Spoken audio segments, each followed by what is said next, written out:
September 11th, Todd Beamer. Welcome to 365 Christian Men, where every day we aim to inspire and encourage with real-life stories about men. Todd Beamer was an account manager with Oracle Corporation who sold systems applications. He also taught Sunday school, worked in the youth ministry, and played on the church softball team. Todd rooted for the Chicago Cubs, Chicago Bulls, and Chicago Bears. Todd was an ordinary guy who had entrusted his life to Christ. On one of the bleakest days in the history of the United States, Todd demonstrated courage under tremendous pressure. On this date, in 2001, Todd Beamer stormed the cockpit of United Airlines Flight 93 to San Francisco. Act courageously against evil. Leave a lasting legacy. In the wreckage, they found Todd's watch. On September 11th, Todd made a decision, and his decision saved a lot of people's lives.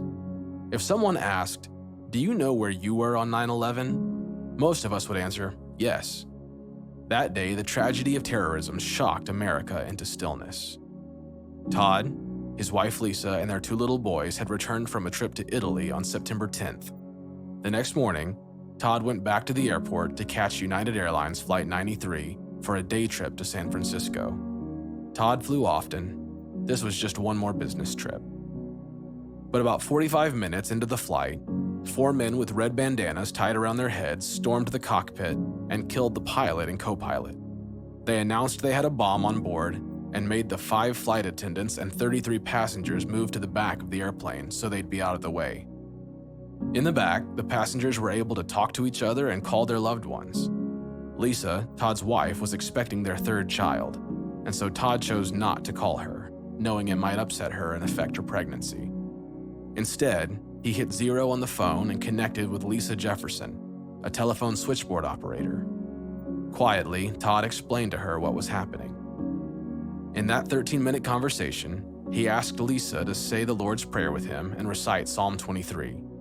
Before his life-ending act of courage, Todd found strength in the Word of God. One passage in particular gave Todd courage. Psalm 56, verses 3 and 4. "When I am afraid, I put my trust in you. In God whose word I praise. In God I trust, I shall not be afraid. What can flesh do to me?" Based on the calls Todd and the other passengers had made, they knew about the 2 planes hitting the World Trade Center. They knew this was part of a larger plan. So they decided to storm the cockpit. Todd took one final look at his fellow passengers before he uttered his final words on Earth. "You ready? Let's roll." That day, Todd and his fellow passengers fought back against the terrorists of United Airlines Flight 93. The band of brave passengers shoved their way into the cockpit and stopped the terrorist mission to destroy a target in Washington, D.C., presumably the Capitol building or the White House.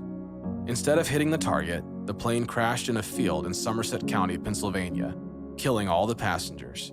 But hundreds, maybe thousands of lives were saved by the courageous acts of a few gritty passengers.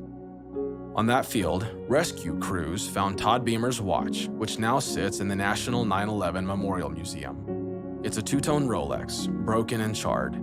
The crystal is missing, as well as one of the hands. You can't tell the time by looking at it, but you do know the day. In a corner of the watch's face, you see the number 11. A fitting artifact, since Todd made the most of his time. What would you do in a situation requiring a courageous choice?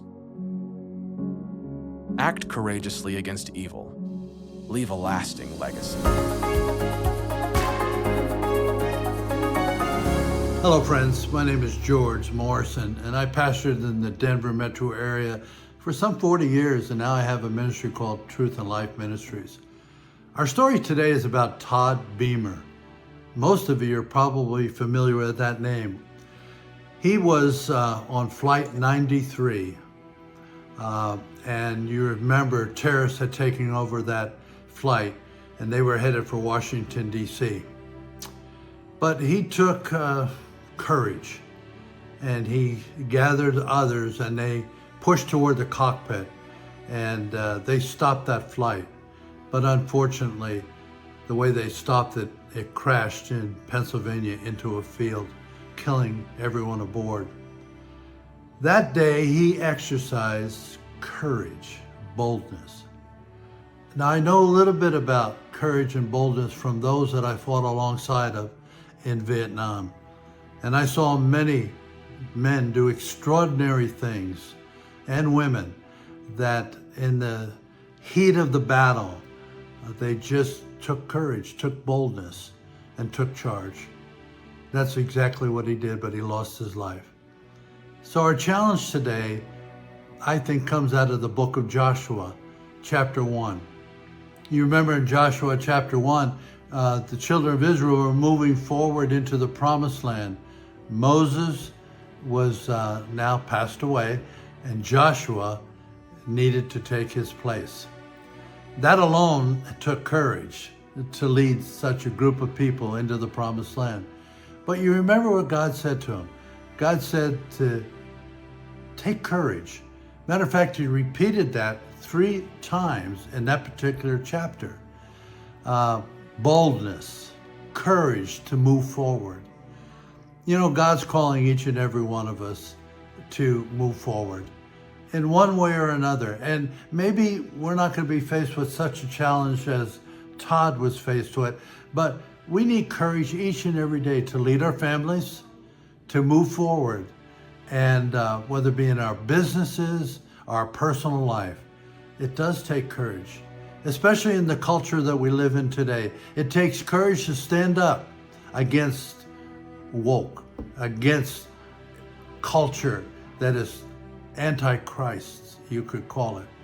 So I'm asking you, each and every one of you, to let this story sink in and let it be a reminder that God is with us, and God will give us the boldness and the courage if we just open ourselves up, our hearts, and say, God, we want to move forward.